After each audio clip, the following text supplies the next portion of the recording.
आउ टैक्स को विभिन्न जगह फांका भी जाउथिला एवं जेतेबेले कंपनी रो गोटे जिनिस तैयारी करी माने बिक्री जोटी कि रिटेल काउंटर थिला सेठी आसिया पर्यंत भितर बहुत प्रकार समस्या आम सम्मुखीन होते। आज आमर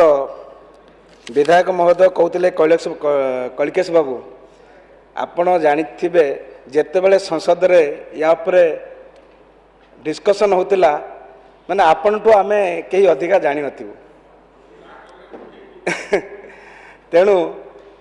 जेतेबेले आज जीएसटी लागू होईची निश्चित रूपे देश रे हो कि राज्य रे हो